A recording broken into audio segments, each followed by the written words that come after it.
सपना बहू अपने ससुराल में एक दर्जी का काम करती थी। वो कपड़े को सिलकर पैसे कमाया करती थी।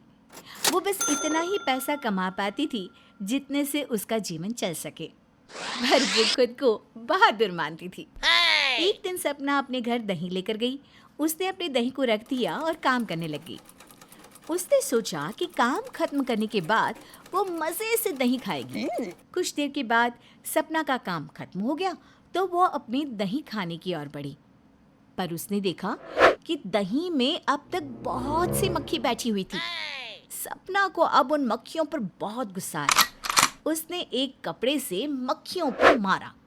कपड़े से मारने के कारण एक साथ 7 मक्खी तुरंत ही जमीन पर गिरकर मर गई। इससे सपना बहुत ही खुश हो गई। उसे खुशी हो रही थी कि उसने कैसे एक ही वार में 7 को मार दिया। अब उसके मन में बैठ गया कि वो एक बहादुर है। उसने अपने कपड़े पर लिखा, 1 वार 7 शिकार। वो अपनी सास और बाकी सभी को भी बताया करती थी कि वो एक वार में 7 को मार सकती है। ये सुनकर सभी भी उसे बहादुर मानने लगे थे। एक बार उस राज्य के राजा को एक दानव से परेशानी हो रही थी। वो दानव राज्य के पास ही एक जंगल में रहा करता था और समय समय पर राज्य पर हमला करता था और लोगों को मार कर खा जाता था। एक दिन राजा को पता चला कि राज्य में एक ऐसी बहादुर लड़की है जो कि एक ही वार में 7 का शिकार करती है।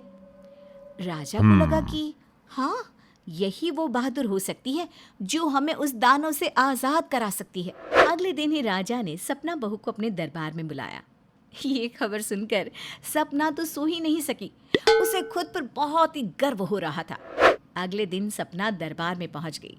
राजा ने अपनी सारी समस्या सपना बहू से कह डाली और हमारी दर्जी बहू ने कहा, आप चिंता न करें महाराज, उस दानव को मैं कुछ ही समय में हरा दूंगी। राजा ने सपना से कहा, तुम अपने साथ कुछ सैनिक और हथियार लेकर जाना। सपना ने तुरंत ही मना कर दिया। उसने कहा, मैं अकेली ही उसे हरा दूंगी महाराज। सपना अगले ही दिन अपने साथ एक पोटली में पनीर का टुकड़ा और दूसरी पोटली में चिड़िया लेकर चली गई। सपना जब जंगल में पहुंची तो उसके सामने वो दानव आ खड़ा हुआ।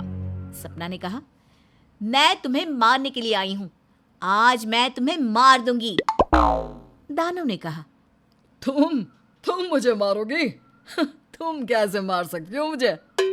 अच्छा, अगर तुम्हें विश्वास नहीं है तो मुकाबला करके देख लो। दानव ने एक बड़ा सा पत्थर उठाकर दूर फेंक दिया।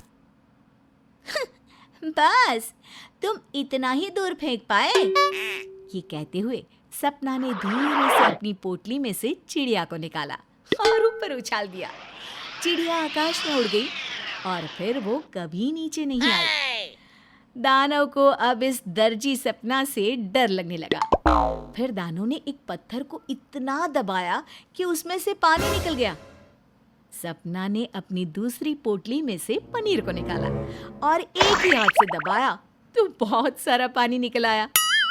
अब दानव ने अपने घुटने टेक दिए और कहा, आप मुझे ना मारे। सपना ने जवाब दिया, मैं तुम्हें एक ही शर्त पर नहीं मारूंगी। वो शर्त यह है कि तुम इस जंगल को छोड़कर कहीं दूर चले जाओ। दानव ने इस शर्त को मान लिया। उसने अगले पल ही इस जंगल को छोड़ दिया। सपना ने आकर जब राजा को ये खबर दी तो राजा बहुत ही खुश हो गए और उन्होंने कहा, अरे कहाँ है सपना, चाय लेकर आ। अभी तक सो रही है क्या? कितना सोएगी? अरे चल जल्दी उठ, चाय बना कर ले आ। क्या सासू माँ, फिर से मेरा सपना पूरा नहीं होने दिया। राजा जी मुझे इनाम में खजाना देने ही वाले थे। अरे वो बाद में ले लेना, पहले उठ कर चाय बना कर ला। ये था हमारी बहादुर सपना का सपना।